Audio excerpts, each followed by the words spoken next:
I'm Rachel. And I'm Tasha. And we're the Washington Redskins cheerleaders. For Redskins updates and updates on other sports, be sure to check out the Sideline Report. Hail to the Redskins! Welcome back to the Sideline Report. We're talking Super Bowl and burgundy and gold football a little later on. But now let's share some questions we received online from our viewers. All right, so let's take a look at those questions. All right, so can the Atlanta Falcons overcome the Super Bowl experience of the New England Patriots? And that's from Tim in D.C. What do you guys think? Yes. They don't have the experience, but... If they don't think of it that way. Okay. Once that gets in their mind, Okay. they're already defeated. They All right. cannot think about New England Patriots. From my perspective, they cannot think about their experience. They got to go and play their game. As I tell my daughter, don't look at number 2 or number 3 ranking behind that girl's name. Just go and play your game. Right. I like what you said. Yeah. Just go and play the game, and knowing what got you there. You go and play. You know, you play the game, you throw the football, you catch the football, you run the football, you tackle, you block, you knock down passes, you intercept passes. You've been doing it all year. Forget about the New England Patriots. Don't defeat yourself. But is it that simple? Because they're It's going to not. go like a whole week It's with not. media talking to them about it and that kind of thing, Tom? I don't think they'll be able to. I don't think, unless you've been there, I don't think you can prepare for the onslaught of Super Bowl week. And I think a lot of things will get in the way. So, I mean, I don't see a coaching staff. I know Dan Quinn has been there with the Seattle Seahawks, but overall, I don't see a veteran coaching staff that's got a lot of Super Bowl experience and not a lot of players on the roster with Super Bowl experience. So I don't think they'll be able to. I think it might consume them a little bit. All right. You think the media will? The whole experience. Or the whole spectacle I mean, the of whole, it. the family demands, the media demands, all of a sudden the size of the game itself. Yeah. You know, I want to agree with you, but I gotta say, listen, I think there was a couple other coaches on that Falcons team that's been to the Super Bowl. But if you look at teams who've been to the Super Bowl for the first time and won it, you know, they didn't have a lot of experience.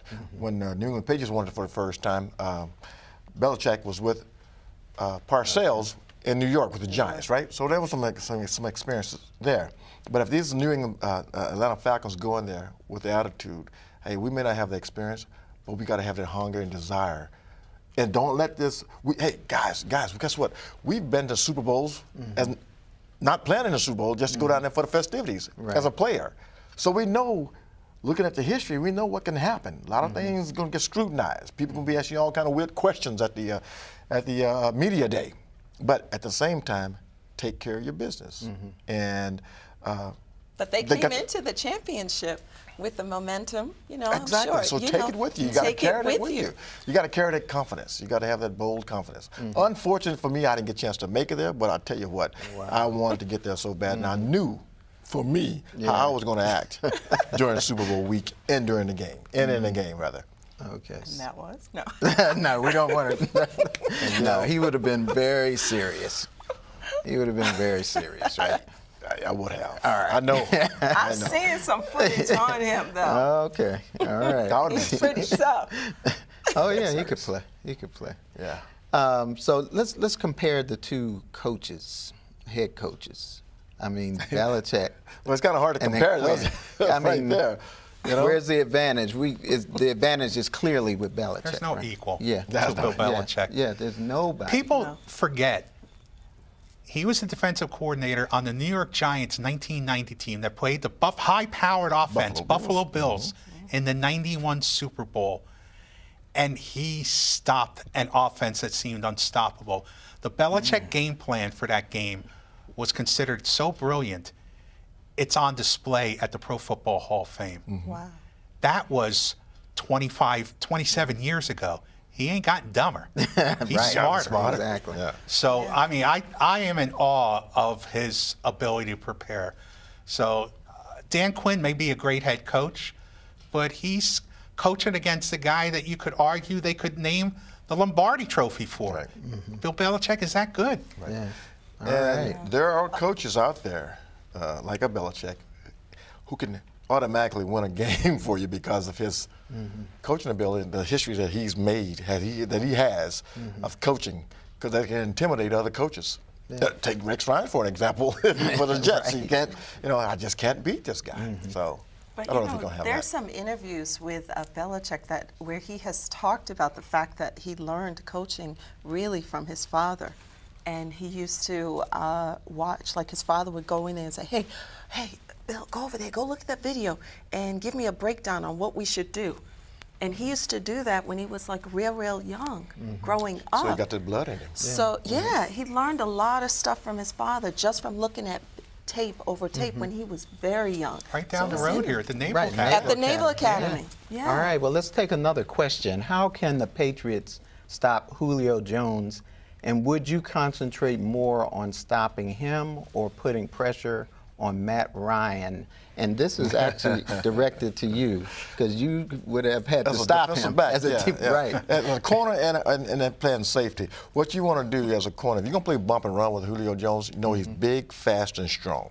So you're going to have to put your big boy pants on and get in his face if you're going to play a man coverage on him. And you're going to have some disguise against him. Get up there and beat him up a little bit. But you got to understand that if you're going to do that, you got to really disrupt his pass route ability, and hopefully have some help over top, or the deep safety that can give some help over top. But knowing that he's going to use his strength to go across the field, so you got to be right there, man up on him.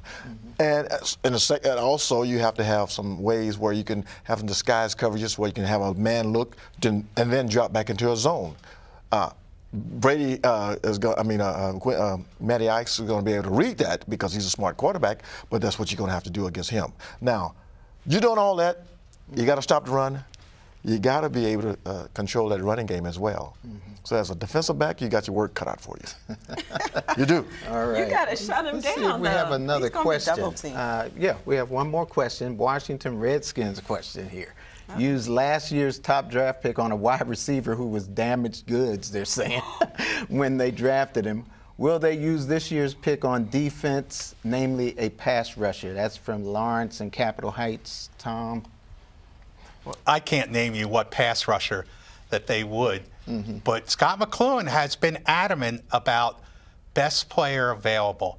That's going to be put to the test this year, because there's going to be a lot of pressure to draft defensively, even if there's a player he thinks ahead of his best defensive player on the board. I'd be shocked if they didn't pick a defensive player. I mean, you heard Jay Gruden in a postseason press conference sort of took their number one draft picks to task the last couple of years. He let his guard down a bit, and it was clear he wasn't happy what he's had to deal with in terms of a number one draft pick who couldn't get on the field this year in Josh Doctson, and a number one draft pick before who was drafted as a tackle, wound up as a guard in Brandon Sheriff. All right. Now, look, I'm kind of hurting because Josh Johnson's from Texas Christian University, and I'm from TCU, so I'm like, he's hurt, but next year. we got to take a real quick break here. We'll talk a little bit more Josh. about that I'm in the rooting for next you. segment. We're going to take a break. We'll be back with more from Thom Loverro, John Booty, and Alena Neves when we return.